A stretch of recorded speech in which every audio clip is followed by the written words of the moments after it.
Vou iniciar nosso estudo recordando que um estudo sério obedece rigorosamente a uma disciplina. Portanto, caso não tenha visto os vídeos anteriores, você deve vê-lo primeiro, pois as ideias aqui apresentadas tiveram aí seu início e desenvolvimento, ok? O link para estes vídeos está na descrição. Como vimos nos vídeos anteriores, após a descoberta de Volta sobre a construção da sua pilha, os pesquisadores de diversos países começaram a produzir suas próprias pilhas. Mas eles não perderam muito tempo e descobriram que a construção de uma só célula já lhes permitia fazer experiência que foram se acumulando a respeito do efeito elétrico. Veja, a pilha que nós tínhamos era esta que nós estamos vendo na ilustração. Depois passaram a usar esta que agora aparece na ilustração, que é uma célula apenas da mesma pilha. Pois bem,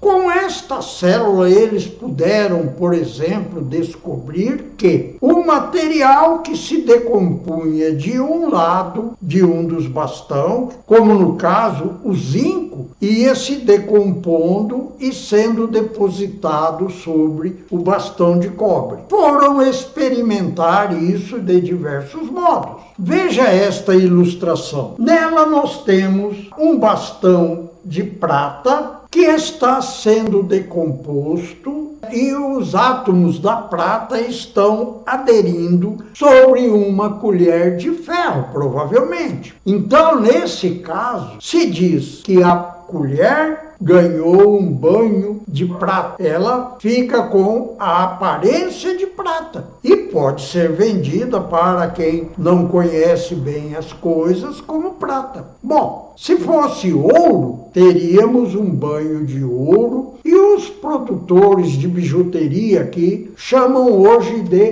peças chapeadas, para dar a ideia de que há uma chapa de ouro em torno de uma peça de cobre, ok? Então isso daí foi sendo estudado nos mínimos detalhes. Aprenderam muito analisando esta experiência simples. Bom, vamos seguindo adiante e vendo as próximas experiências possíveis com o uso desta simples célula de bateria. Os pesquisadores perceberam que o fio que unia os dois eletrodos se aquecia. E uma pergunta ficou clara: todos os metais se aquecem do mesmo modo? Vamos experimentar. E foi o que fizeram. Veja, aqui temos nesta ilustração dois fios, um de cobre e um de ferro. E eles descobriram que o fio de cobre se aquecia mais rapidamente que o fio de ferro. E que também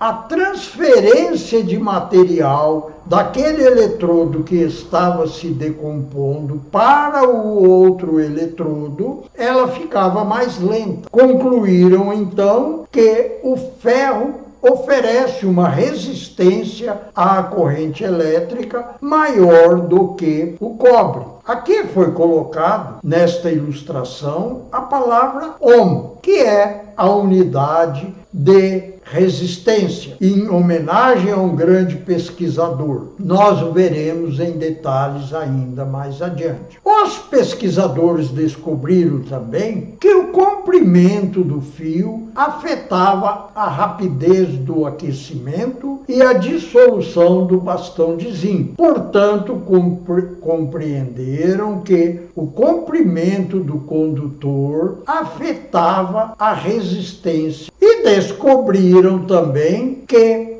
O diâmetro do condutor também afetava a resistência do fio que ligava os dois eletrodos, observando o aumento de temperatura e a dissolução do eletrodo de zinco. As pesquisas continuaram e chegaram a esta experiência que foi muito importante. Observe a ilustração. Temos dois bastões de carvão e a resistência que eles oferecem depende da pressão que é exercida entre os bastões. Por isso descobriram a existência que ficou conhecida como resistência de contato. Observem bem esta experiência, porque ela vai ser importante no futuro. Eles descobriram também que a temperatura do condutor afetava a sua resistência. Observe aqui algo que eles não puderam fazer naquela época. As lâmpadas simplesmente ainda não existiam, mas eles podiam aquecer os fios e notarem que fios mais aquecidos alteravam a decomposição do bastão de zinco. Estas eram as experiências possíveis daquela época. Pois bem, os pesquisadores fizeram exatamente como foi aconselhado por aquele mestre que foi apresentado no vídeo número 2 desta série. Eles coletavam as informações, a maior quantidade de informações possíveis, raciocinavam sobre cada uma das informações e depois procuravam conectá-las para produzirem aquilo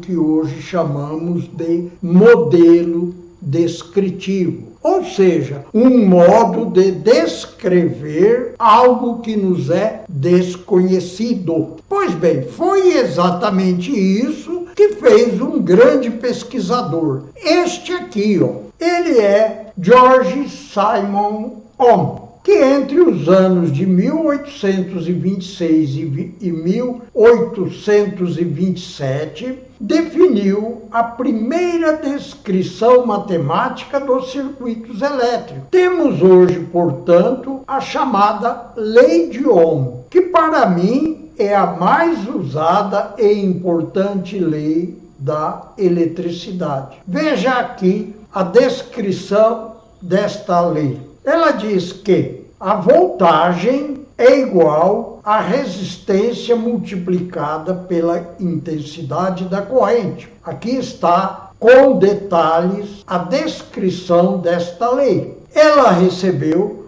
o símbolo grego ômega e ela foi então chamada de Lei de Ohm em homenagem a este pesquisador. Pois bem, agora nós podemos compreender tudo o que era possível ser compreendido até aquele ponto das pesquisas. O próximo passo nesta caminhada, que nos trouxe até o ponto em que estamos hoje, foi a descoberta do eletromagnetismo, que nós veremos realmente no próximo vídeo. Até lá!